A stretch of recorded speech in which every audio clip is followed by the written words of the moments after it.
I think the best part that came out of it is that I'm really, really independent, probably to a fault. And you can probably ask Elizabeth that, but I don't really like when people do things for me. I like to get everything done for myself. I am closed off. It takes some time for me to really open up to somebody about the things that are bothering me or anything like that.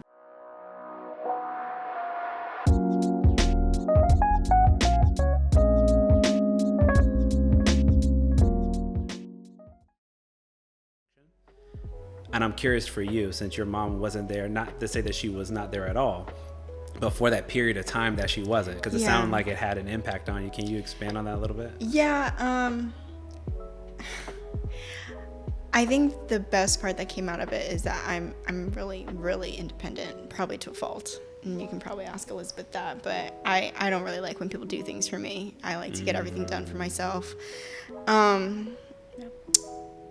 to say that my dad did his absolute best to like fill both roles for sure, but my dad's also rugged. So and he's a man. Exactly. And with all due respect, and this is to men and women, like men are fathers and women are mothers, and my father tried too, but yeah, it's hard. It's hard to embody something that you're not. Yeah. Please continue. So, I mean, I think also at that time, it felt like my sister and my mom had more of an established relationship. My sister was like 12, 13, whereas I was like still a kid. So It definitely felt more and more as I got older that it was more of like them three. And I was like kind of out here. Because you were younger? Well, just like their relationship had been established, and as like their relationship had been created and existed, I was getting older, fighting with my dad, fighting with my sister. And when my mom would come home to visit, I didn't really feel like that connection.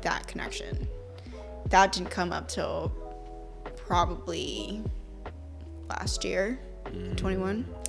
So we don't talk about stuff like this, like emotional stuff or family things like that. So I kind of am on my own in a way of I take care of myself the best that I can. I don't really like to ask for help, even though they are my parents. They're ready to provide when they need to. But I think that also put me in a position to where I am closed off. It takes some time for me to really open up to somebody about the things that are bothering me or anything like that. Besides like best friends, obviously, but that to anyone, that takes some time. I would even add to that in terms of like, in order for somebody to become your best friend, you have to let them in at some point to grow that relationship to get to that point, right? Yeah, I think also what I've really noticed, it's probably really bad, but when things are bothering me, I just kind of like lay out the situation and then I say, well, it is what it is. And then the emotions, the feelings or whatever, that's for me. I have to figure that out.